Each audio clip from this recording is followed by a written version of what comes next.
मेरा नाम कोरोना है। अच्छी नहीं लग रही तुम्हें मैं, हैं? बहुत ज्यादा मेरे बारे में बातें चल रही है कि इनसे दूर रहना, इनसे दूर रहना। इतने घर में करीब बैठाया हुआ है तो कैसे दूर रहोगे? हाथ धोती नहीं, हाथ धो के गलत जगह पीछे पड़ जाते हो। हमें चाहते हो कि हम तुमसे दूर रहें तो हाथ धो लो। हाँ?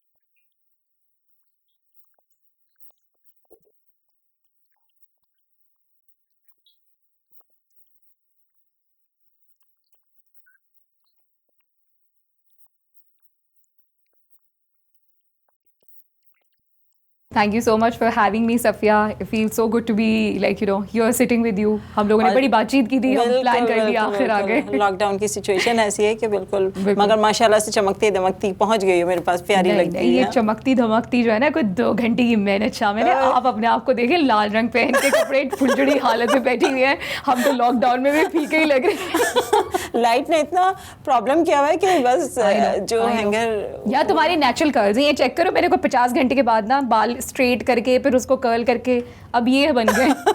आ गई हूँ। अच्छा ये बताओ, इतनी वार्म, इतनी वेलकम पर्सनालिटी तुम्हारी और इतनी ज़्यादा फनी पर्सनालिटी, यार इसमें बहुत कुछ अब्बा की तरफ से आया है। लाइक मेरे अब्बा, he was a dental surgeon but he was also a very funny guy. Like he would crack jokes with his patients, हर वक्त हंसते रहते थे।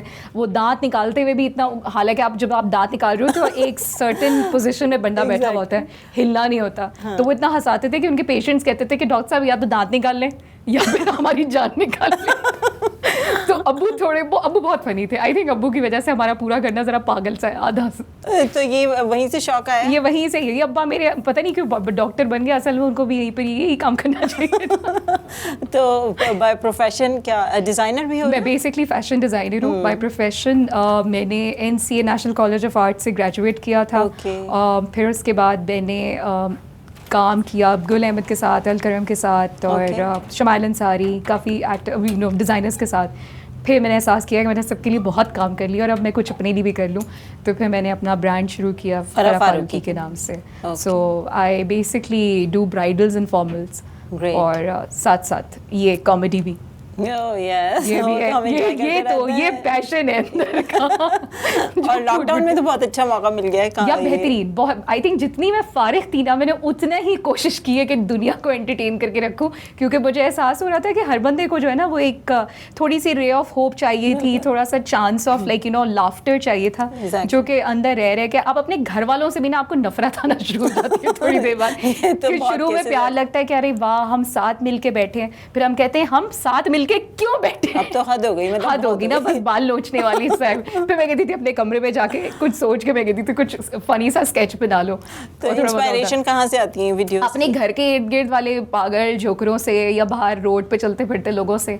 आई थिंक एज एन एक्टर आपकी ऑब्जर्वेशन जो होती है वो बहुत ज़्यादा बाहर से आती है, आपको ज़्यादा दूर जाने की जरूरत ही नहीं पड़ती। आपके अपने कैरेक्टर्स, फैमिली में आसपास के लोग बहुत सारा, एक दूध वाले का अपना कैरेक्टर है, वो एक तरीके से बोलता है। आपकी खाला जो होती है एक मुख्तसर तरीके और आवाज़ से बात करती हैं। सो आपको कभी भी, मुझे लगता है एक एज ए कमेडियन मुझे कभी मुश्किल नहीं लगी कि मुझे किसी कैरेक्टर को सोचने के लिए उस पर रिसर्च करनी पड़ी है। मुझे लगता है आपकी सोसाइटी में बैठे हुए होते हैं बिल्कुल ऐसे, तो स्पॉन्टेनियस फॉरेन वीडियो आहो ओ भाई जल्द आमद आती है, बस अब जल्दी से बना लिया, इस तरह का होता है। तो थिएटर भी किया? थिएटर भी किया मैंने। NCA लाहौर रह के तो खैर काफ़ी थिएटर किया। I was really really active in theatre and I think theatre के अलावा मुझे लगता है मेरी अम्मा ने अल्लाह ने जन्नत नसीब फरमाए, she was a doctor also. तो मेरी अम्मा कहती थी कि ज़रूरी नहीं कि डॉक्टर के बच्चे डॉक्टर ही बने, बेटा हर चीज़ सीखो, तो जब तुम बड़ी होगी तो तुम्हें खुद पता होना चाहिए तुम्हें ज़िंदगी में क्या करना चाहिए। तो वो मुझे theatre, dramatics, extra curricular, schools के टाइम से लेकर university, college time, she use to encourage me a lot कि ये भी करो, जाओ जाके लड़ो, जाके डू टाइकोंडो, वो सीखो। तो उन्होंने हमें सारा एक्सपोजर जो था ना वो ये था। सो थिएटर का भी उसी वजह से फिर शौक ज़्यादा पैदा हुआ। और फिर आप आप एक दफ़ा जब वो इस पूरी उसमें आ जाते हैं ना, फिर निकलना बड़ा मुश्किल होता है। अवार्ड मिला आपको? अवार्ड मिला मुझे। I was awarded with Saadat Hasan Manto's award by the prime minister of Pakistan. उस वक्त के उनका नाम था यूसुफ रज़ा गिलानी साहब, उन्होंने दिया था। परफॉर्मेंस बस अपना आप जलवा गर करते रहते थे लोगों के सामने, तो उसके ऊपर मिला था मुझे अवार्ड। तो क्या घर में कोई और तो नहीं है ना एक्टिंग में? नहीं, अल्लाह ना करे एक घर में एक के अलावा और हो जाएगा तो हम पागल हो जाएंगे। तो अप्रिशिएट किया फादर ने? हाँ, अब्बू को पता था कि मेरी बेटी में थोड़ा सा मरासी छुपा हुआ है। मैं उसको बहुत कहता हूँ बेटा कवर करके करोगे, लेकिन वो खुद भी ऐसे ही थे तो उनको पता था कि ये नहीं ज़्यादा देर तक नहीं। अवार्ड मिला तो फिर क्या? He was really happy. पहले तो जब उनको पता, पहले जब शुरू में उनको मैंने बताया कि I am going back to Lahore to receive an award, मुझे अवार्ड मिल रहा है अब्बू, प्राइम मिनिस्टर की तरफ से अवार्ड मिल रहा है। कहते किस चीज़ का अवार्ड मिल रहा है बेटा आपको? मैं कहा अब्बू मैं ना मैं थिएटर पर क्या करती क्या हो वहाँ पे? मैंने कहा अब्बू परफॉर्मेंस वगैरह तुम्हें मिल रहा है? मैंने कहा हाँ। फिर मैं लेकर मैं आ गई, मुझे मैं पिक्चर नहीं थी, I had just the award. तो उनको यकीन ही नहीं आता था कि सादत हसन मंटो को अवार्ड प्राइम मिनिस्टर ने दिया है। तो कहते हैं कि तू मेरा खून है तो तू जा, पहले मुझे तस्वीर दिखा, फिर मुझे यकीन आएगा, फिर मैं कहूँगा अच्छा मेरी बेटी को मिला अवार्ड। तो फिर मैं खास तौर पर लाहौर गई, अपने टीचर्स को मैंने बेग किया कि प्लीज़ कोई तस्वीर को सबूत दे दे ताकि मेरे अब्बा को यकीन आ जाए। फिर इस तरह उन्हें यकीन आ गया कि हाँ ये वो अवार्ड उसका है।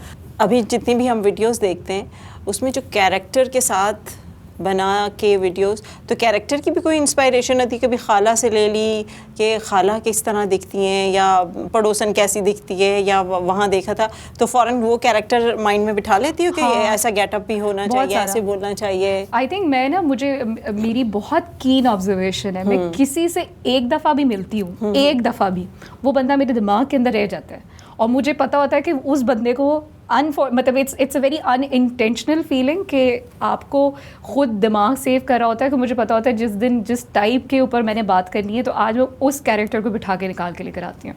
तो फिर वो कोई टिपिकल महाजर आवाज़ में निकालने आवाज़ करने वाली अम्मा होगी, तो कोई मिसेस खान जैसी आवाज़ के अंदर श्रिल आवाज़ में बोलने वाली होंगी, तो कोई पंजाबी के अंदर एक ख़ानदान का कोई डग्गा टाइप बंदा होगा।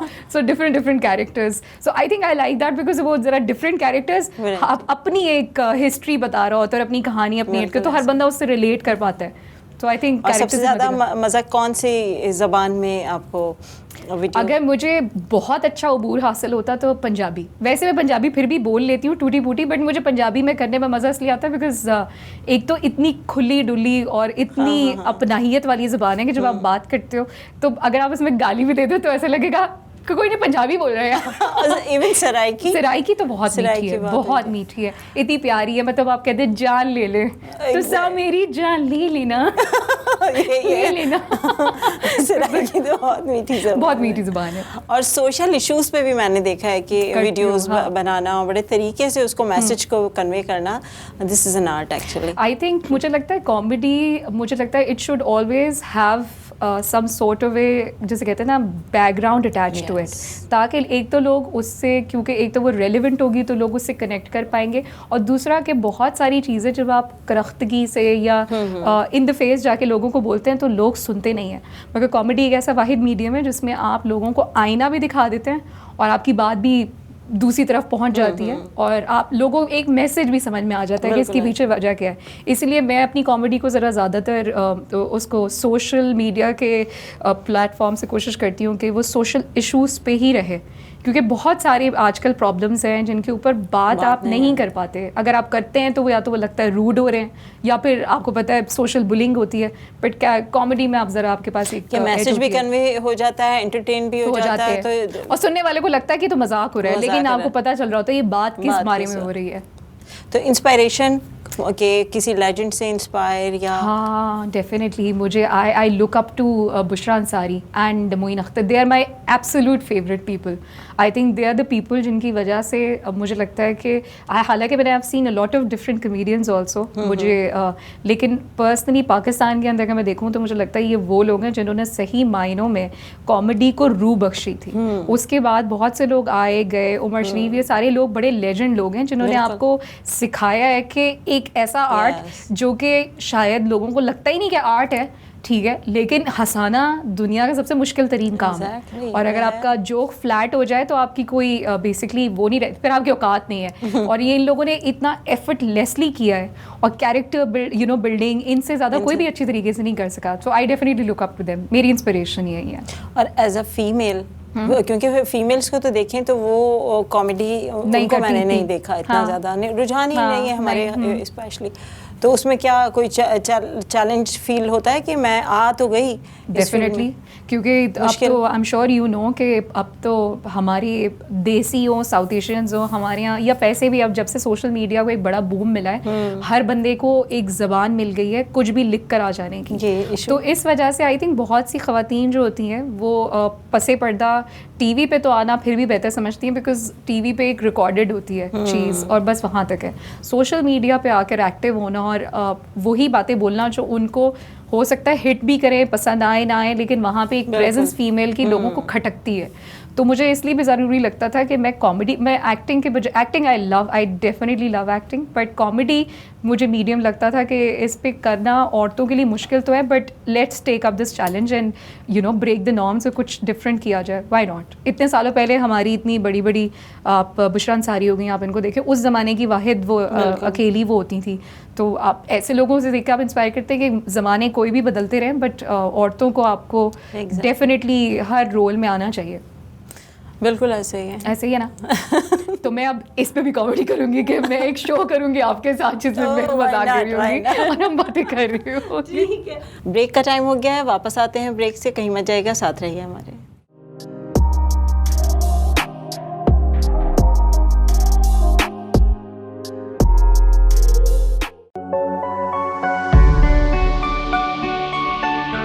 बेघर, बेसहारा और जरूरतमंदों की उम्मीद, इक्ना रिलीफ।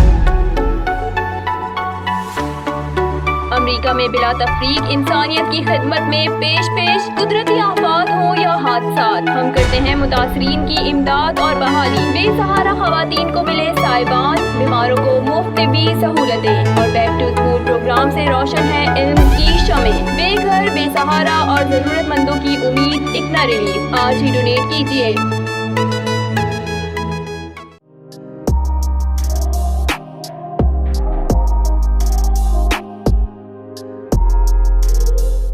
वेलकम बैक, फ़रा फारूकी हमारे साथ हैं। फ़रा, हम बात कर रहे थे सोशल मीडिया पे, और आपकी बात से मुझे अचानक याद आया कि हमारे साइबर बुलिंग बहुत होती है। साइबर बुलिंग बहुत होती है, और हमारे यहाँ एक टॉपिक मिल जाए बस आवाम को, फिर जो उसका हशर होता है पिट देते हैं ना उसको। आजकल के टॉपिक्स भी तुम्हारे सामने ही हैं, अर्तगल, हाँ, और दूसरा जो सायरा की और उनकी डिवोर्स, फिर कोरोना, फिर इस बीच में बहुत सारी और भी, और फिर हमारी ये क्रिएटिविटी जो निकलती है, अर्तगल के पापड़ आ गए।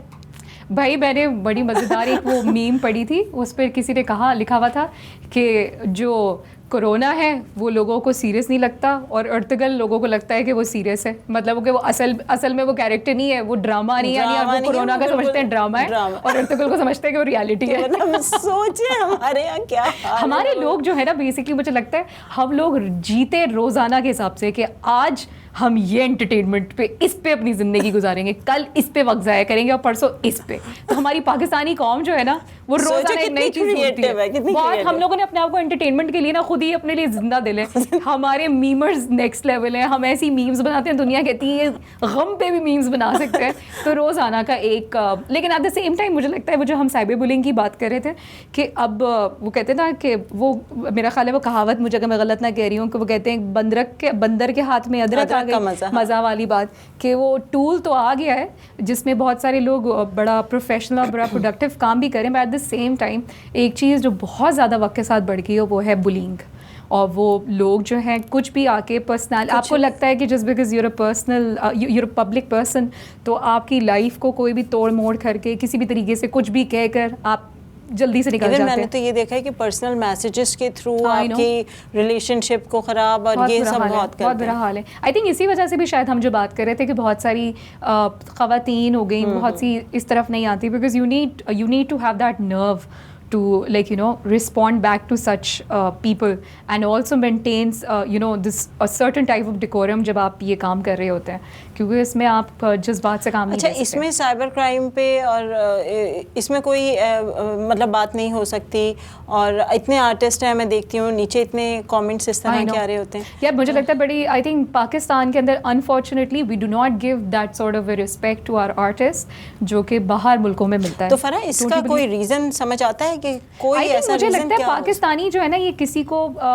एक तो से कुछ सबसे बड़ी बात, आर्टिस्ट कम्युनिटी को हमारे यहाँ वैसे भी लोग आर्टिस्ट बनना, कॉमेडी करना या कोई गाना गाना, इनको कोई वैसे भी सीरियसनेस में लेता ही नहीं था। ठीक है, हम कहते थे गाना गाओ के गवैये हो क्या, लाइक फोटोग्राफर हो क्या, तस्वीरें खींचोगे तुम वो बन गए हो क्या, सिंगर हो क्या, क्या गाना गाना है तुमने, एक्टिंग क्या है, ये तो मरासियों के काम है, ये फलाना है ये।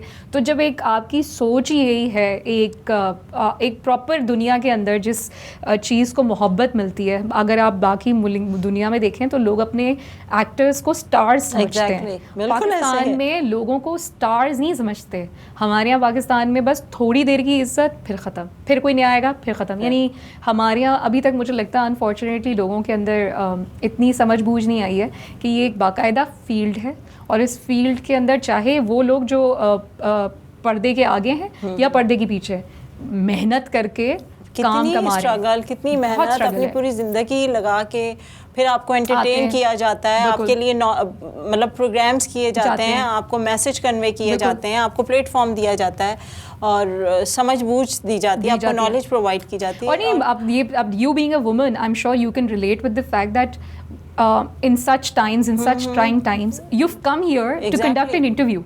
I have come all the way from my house to come to this place to give you something and to give our audiences something. So what does that tell you? इसका मतलब है कि हम अपने काम के साथ passionate हैं, ठीक है, वरना और क्या चीज़ है, पीछे कुछ भी नहीं है। हम काम सब कोई ना कोई कुछ कर रहा होता है, बट इस फील्ड को कोई, आई थिंक हमें एक नज़रिया चाहिए कि लोगों को ज़रा बेहतर हो जाए। तो उसको भी मैं कॉमेडी के साथ थोड़ा सा कोशिश करती हूँ कि लोग ज़रा हंसते खेलते रहें, बट लोगों को समझ में आए कि भाई कोई भी चीज़ आप देख कर हंस रहे हैं, आपको लग रहा है आसान है, but it's not easy. It's not easy. तो नॉर्मल लाइफ में क्या मिजाज होता है? नॉर्मल लाइफ में भी है कि हंसी मजाक यही है? हाँ, यही है। घर के मेरे जो हाउस हेल्प से लेकर, मेरी बहनों से लेकर, फैमिली से लेकर, हर बंदे को ये एक ही, वो कहते हैं ये यही कैरेक्टर रहता है, बस टीवी के सामने अब वहाँ कैमरे वालों को पता चल जाता है, वो समझते होंगे कि शायद मेहनत करके जा रही है, लेकिन असल में तो यही ड्रामे चल रहे थे। और इतना एक्सटेम्पोर बोलना, थैंक यू सो मच, भी ज़बरदस्त है। अच्छा, वैसे तो माशाल्लाह इतनी वेरी गुड लुकिंग, स्मार्ट और इतनी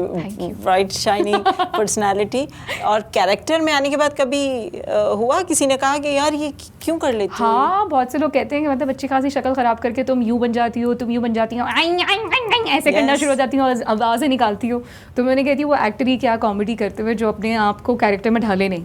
It is very easy to look pretty and feel pretty and try to act pretty, but it is I would say बड़ी मेहनत लगती है और बड़ा दिल जिगरा, और अच्छे एक आर्टिस्ट के लिए बड़ी ज़रूरत है कि आप अपने अंदर की जो कैरेक्टर को जब तक बाहर डिपिक्ट नहीं कर सकते, लोग उससे कनेक्ट नहीं कर सकते, तो वो मज़ा ही नहीं आता आपके उसमें कैरेक्टर डेवलपमेंट में।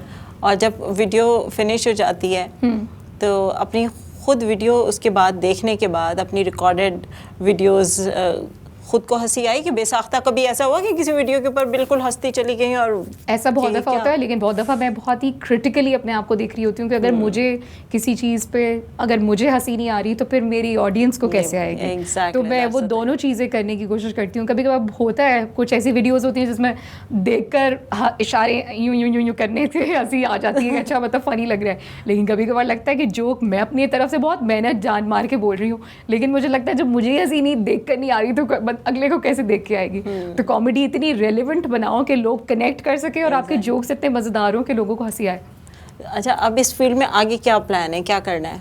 यार आई think I am open two options. मैं फर्स्ट ऑफ ऑल जो मेन वो था जिसे कहते हैं लेवल जो मुझे जिस पे पहुंचना था, वो था सोशल मीडिया पे प्रेजेंस। वो अब आई एम हैप्पी, अल्लाह का शुक्र है कि वो कहीं ना कहीं दिखना शुरू हो गई है। The next is I would love to act. This something that I think I live for. ये सारी ज़िंदगी किया तो सारी अगली ज़िंदगी भी यही करेंगे। साथ साथ काम चलता रहेगा अपना डिज़ाइनिंग वाला, और साथ साथ ये अच्छा, दुबई का थिएटर भी किया है हाँ आपने? Yes so basically I live in Dubai and Karachi, तो मेरा आना जाना एवरी 2-3 मंथ्स इधर होता है, 2-3 मंथ्स वहाँ पे. So I recently started doing theatre in Dubai also and it was a very good experience because आप एक तो आप अपने मुल्क के लोगों के साथ एक्टिंग और अपने एक्टर्स के साथ मिलना, एक होता है इंटरनेशनल आर्टिस्ट के साथ काम करना. सो वो एक खूबसूरती की चीज़ है because you get to do English theatre, you get to do Hindi theatre and then you get to do Urdu theatre. So वो तीनों बैकग्राउंड्स और वो तीनों डिफरेंट तरह के कैरेक्टर्स और लोगों के साथ मिलने से बड़ा कुछ सीखने को मिलता है. बहुत बड़ी सीखने- वर्सेटैलिटी है मतलब अगर बिल्कुल देखा ऐसे जाए. ही। तो क्या कैसे डिफरेंशिएट करोगे यहाँ के थिएटर को और आई थिंक हमारे यहाँ का थिएटर जो एग्जिस्ट करता है वो बहुत अच्छा है, लेकिन ज़्यादा थिएटर मीडियम्स ओपन होने चाहिए ताकि लोग आ सकें. लोग थिएटर को बहुत मुझे लगता है अंडर रेट करते हैं, इस बात से अंडर एस्टिमेट करते हैं कि उनको लगता है कि शायद थिएटर क्या. बट आई थिंक अगर आप एक अच्छा एक्टर, मंझा हुआ एक्टर बनना चाहते हैं तो टेक्निकलिटी समझने के लिए एक्टिंग के आपको थिएटर बहुत कुछ सिखाता है. ये तो बहुत ज़रूरी. और होते हैं कुछ लोग नेचुरली बॉर्न एक्टर्स होते हैं, मतलब मैं ये नहीं कहूँगी कि मैंने सब कुछ थिएटर से भी सीखा कि वैसे नहीं आता था, लेकिन थिएटर से टेक्निकलिटीज़ बहुत ज़्यादा कुछ सीखी. और वो फिर अब आप कॉमेडी करते हो तो वो दिखता है उसमें कि आपको मुझे पता है मैंने सीरियस एक्टिंग करनी है तो मैंने क्या करना है, मैंने फलाना करना है तो क्या करना है. सो आपको दिमाग के अंदर बहुत सारी चीज़ें सीखने में आती हैं थिएटर की वजह से. अच्छा, सोशल मीडिया का कितना इन्फ्लुएंस है? अच्छा, सोशल मीडिया पे एक तो वो व्यूअर्स होते हैं ना जो आप बाय भी कर लेते हैं. हाँ हाँ बिल्कुल. आपके साथ ऐसा नहीं है. मैंने आपको देखा है क्योंकि काफ़ी अरसे से हमारी आपस में जो भी बातचीत होती है, तो मैंने देखा है कि बड़ी स्लोली और ग्रेजुअली आपने अपना एक नाम बनाने की कोशिश करी. आई थिंक वो इसलिए क्योंकि मुझे लगता है कि जो चीज़ जितनी जल्दी शुरू होती है उतनी जल्दी ख़त्म भी हो जाती है, लेकिन जो चीज़ अपनी आराम से अपनी पेस पे बन के लोगों को समझ के लोगों से इंटरैक्ट करके बनती है वो ज़्यादा देर तक चलती है. ये वो चीज़ है जो मैं चाहती हूँ मैं सारी ज़िंदगी करूँ इंशाल्लाह, अल्लाह ज़िंदगी दे. तो अब जो आजकल का तरीक़ाकार है कि आपने डिफरेंट मीडियम से आप लोग अपने प्लेटफॉर्म पे लेकर आ सकते हो और आप दिन और रात में आप ये कर लें, आप डिफरेंट एजेंसीज़ को पहुंच जाएंगे. वो ज़रूर है आपको मार्केटिंग करने के लिए, बट मुझे लगता है एज एन एक्टर आपका काम मेजरली जो है वो अपना क्राफ्ट पे काम करना होना चाहिए. और जितनी स्लो ग्रोथ होगी मुझे लगता है उतना ज़रा आप लर्निंग ज़रा ज़्यादा होती है. So I enjoy that and I with the passage of time learnings भी डेफिनेटली बिकॉज आप मुझे इतने ट्रेंड दूसरे फेलो आर्टिस्ट को देखकर सीखने को मिलता है. क्योंकि एक तो social media thanks to it हमें एक बहुत सारी वो चीज़ें जो पहले किसी और के पूछने से किसी और के बताने से पता चलती थी अब एक क्लिक दूर है कि आपको पता चल जाता है कि अच्छा अब ये वाला नया स्टाइल ऑफ चल क्या रहा है आसपास, क्या करना है कि आपका ऑडियंस किस तरह की है, तो आप उसके हिसाब से अपने आप को आप चेंज करके चीज़ें सीखते रहते हैं. So that's a plus. I like that. Great. और जितना मुझे लगता है जितना आप अपडेटेड होंगे उतना ही अच्छा है. यस, ये भी है. ब्रेक का टाइम हो गया है, वापस आते हैं ब्रेक से. कहीं मत जाएगा, साथ रहिए हमारे.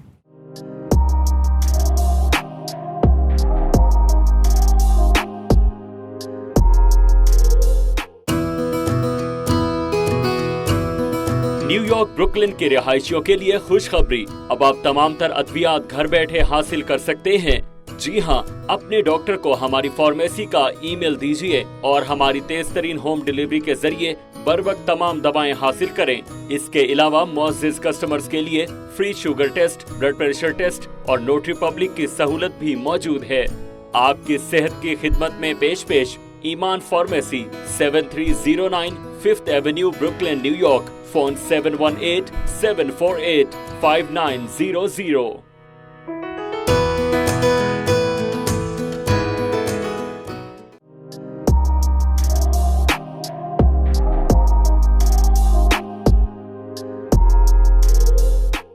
Welcome back. फ़रा हमारे साथ हैं. अच्छा फ़रा, हम बात कर रहे थे, उसी को कंटिन्यू करते हैं. आपकी बात से फिर मुझे याद आया कि जो मुझे शुरू में ही पूछना था कि पटोली कैरेक्टर है या पटोली मतलब क्यों रखा ये नाम, कहाँ से आया ये? अच्छा, मैं हूँ बेसिकली पंजाबी, ठीक है, तो हम वो अक्सर गानों में सुनते हैं ना, वो कुड़ी पटोला वर्गी, लाइक यू नो. सो मुझे वो लफ्ज़ पटोली जो था वो मुझे लगता था आई यूज्ड टू थिंक कि पटोली का मतलब पटोला मीन्स खूबसूरत, but at the same time somebody was fun. तो मुझे बाद में पता चला कि नहीं, पटोली मीन्स जस्ट ब्यूटीफुल. तो मैंने कहा नहीं, मतलब मुझे तो अच्छा लग रहा था, तो मैं तो सोची थोड़ा फनी था, बट मुझे वो नाम कैरेक्टर का अच्छा लगा Patoli. So I thought I just pick the name. And Patoli basically एक कैरेक्टर है जो बाकी कैरेक्टर्स को प्ले करती है.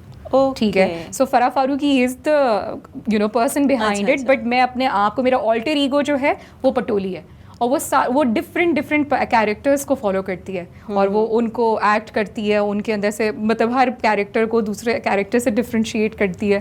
और कभी कभार पटोली आपको यूजुअली इंस्टाग्राम और फेसबुक पे स्टोरीज़ की शक्ल में असल सूरत में दिखती है. सो बट मेरा alter ego, I think this is one thing जिसके साथ मैं कनेक्ट करके बोलती हूँ कि आई थिंक मैं पटोली हूँ. अच्छा पटोली, यस. अच्छा ये बताएं कि जितनी वीडियोस बनाई है, कोई ऐसी वीडियो जो अभी आप हमारे सामने कोई कैरेक्टर बन के दिखा सकते हो? एक मेरी वीडियो बहुत ज़्यादा चली थी, वो थी जहेज़ के ऊपर कि ससुराली जहेज़ कैसे मांगते हैं. और आपको पता है हमारे पाकिस्तान के अंदर जहेज़ मांगने का तरीका ये नहीं होता कि जहेज़ चाहिए, डिफरेंट तरीके से होते हैं. So I played this Punjabi aunty. खैर ये किसी खास उसके लिए नहीं है, but it was just like कि वो नाम मैंने ज़रा वो कैरेक्टर पे ज़रा मज़े से वो बोलती हैं, तो वो था. तो वो कहती हैं हाँ जी बहन जी, हाँ जी बहन जी, हाँ नहीं सानू ते किसी चीज़ की लोड़ ही नहीं हैगी. मेरे कोल ते 3 पौआ ने, ਉਹ ਵੀ ਆਪਣੇ ਸਾਥ ਦਾ ਸਮਾਨ ਲਈ ਸਨ, ਮੈਂ ਤੇ ਉਹਨੂੰ ਵੀ ਮਨਾ ਕੀਤਾ ਸੀ. ਫਿਰ ਵੀ ਤੁਸੀਂ ਆਪਣੀ ਖੁਸ਼ੀ ਨਾਲ ਆਪਣੀ ਧੀ ਨੂੰ ਕੁਝ ਦੇਣਾ ਚਾਹਦੇ ਤੇ ਅਸੀਂ ਤੁਹਾਨੂੰ ਬਿਲਕੁਲ ਨਹੀਂ ਰੋਕਾਂਗੇ.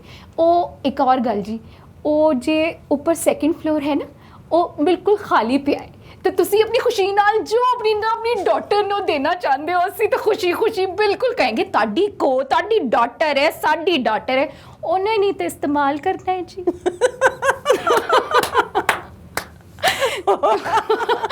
तो ये वीडियो जो थी वो काफ़ी लोगों को पसंद आई थी, क्योंकि अनफॉर्चुनेटली हमारे यहाँ डायरेक्ट मुंह से जहेज़ नहीं मांगा जाता कि हमें ना ये दे दो वो दे दो, आपकी ही तो बेटी ने इस्तेमाल करना है. आप नहीं मुझे तो सोने के कोई शौक ही नहीं है, आपकी मर्जी. अगर आप सेट देना चाहते, आज सिर्फ आपकी मर्जी, आपकी बेटी आपने शादी नहीं हम तो वलीमे पे बिल्कुल ही, सिर्फ वलीमा पे हमारा ईमान है सिर्फ. लेकिन अगर आप चाहते हैं मेहंदी तो कर लें, आप कर लें. तो लड़की वाले कहते हैं जी हाँ मेहंदी भी हमारी, फलाना भी हमारा.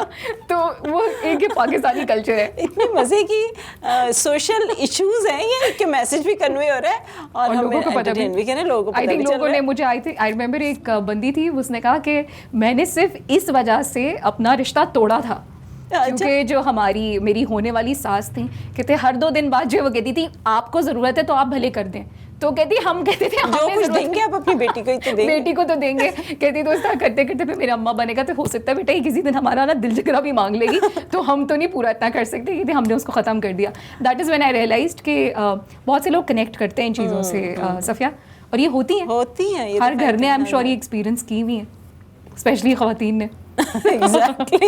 और कोविड-19 का क्या सीन चल रहा है आजकल? यार मैं बनी थी ना, मैं बाकायदा वो वायरस बन गई थी, कोरोना वायरस. तो मेरी दोस्त ने कहा तुम पागल हो, अपना वो जाड़ की शक्ल पहुंच गई. मैंने कहा लोगों को देखो, कोरोना जो है अब तक तो लोग समझ नहीं पा रहे कि भाई सिर्फ हाथ धोना है, अपने मुंह पे हाथ नहीं लगाना, सोशल डिस्टेंस मेंटेन. मैंने कहा एंड में बेचारी कोरोना बाजी खुद आएगी, वो बताएगी कि आपने मुझसे बचने के तरीके जो है ना आप ये कर ले. तो वो क्या तरीके? तो वो ये तरीके, वो मैसेज भी दे दें. वो मेरा गेटअप नहीं है वैसे, वो बहुत अच्छा था. मेरा नाम कोरोना है, अच्छी नहीं लग रही तुम्हें हैं? बहुत ज्यादा मेरे बारे में बातें चल रही है कि इनसे दूर रहना. इतने घर में करीब बैठाया हुआ है तो कैसे दूर रहोगे? हाथ धोते नहीं, हाथ धो के गलत जगह पीछे पड़ जाते हो. हमें चाहते हो कि हम तुमसे दूर रहें तो हाथ धो लो. I'm so great. तो ये तो I think this is completely unprepared. So मैं जरा अगर होता तो मैं This is so great, so good. Thank you so मतलब much. एक मैसेज इतने मजे से कन्वे हो रहा है. और हकीकत यही है कि कोरोना खुद कहता होगा कि भाई मैं किधर आ गया, मैं कहाँ फंस गया. मैंने मुल्कों में काम करना है, यहाँ तो सबसे ज़्यादा मेहनत करनी पड़ी लोगों को बताने की कि मैं आ गया हूँ. वेलकम मी. बस मज़ा आया, तुमसे बहुत अच्छी डिस्कशन रही है. अब ये है कि तुम्हें हम चाहेंगे कि किसी बड़ी जगह बड़े पर्दे पे, बड़ी स्क्रीन पे इंशाल्लाह ताला वेरी सून. और मैंने तुम्हारी वीडियोस देखी थी तो मुझे लगा कि मैं तुम्हें ज़रूर कॉल करूँ इंटरव्यू के लिए, क्योंकि एक अरसे से मैं बहुत एंटरटेन होती हूँ. मैं तुम्हें बल्कि बोल भी देती हूँ यार इसको व्हाट्सएप कर दो, अपने बच्चों से शेयर करना, घर में शेयर करना. तो वो एक बड़ी नहीं, but it feels so nice to be appreciated, to get appreciated from people around me, because honestly speaking Safia, I think एक एक्टर और कोई भी एक्टर, उसके लिए सबसे बड़ी जीत यही है कि उसके काम को अप्रिसिएशन मिले, और स्पेशली अगर वो एक यंग टैलेंट है तो उसको रिकग्निशन मिले. So I'm really thankful to you for calling me on your show and giving me the platform to speak and be myself. Actually इस तरह जो टैलेंट है ना, वो तो उमंड के बाहर आ ही जाता है, और हमारी तो मजबूरी है कि उन टैलेंट को सामने लेकर आए. तो आई एम रियली थैंकफुल कि आपने हमें join It was a किया. lovely meeting today. बहुत मजा आया. Oh, yes. I hope we can do this again इंशाल्लाह. एक दिन मैं अपने शो पे बुलाऊंगी. Oh, why not? पटोली बुलाएगी. I must come. Oh yes. तो नाइस टू मीट यू, और इंशाल्लाह ताला अब प्रोग्राम का वक्त भी ख़त्म होने जा रहा है, वरना हम और मज़ीद गुफ्तगू करते इनके और ड्रामे बातें सुनते। करते और हमें सुनते.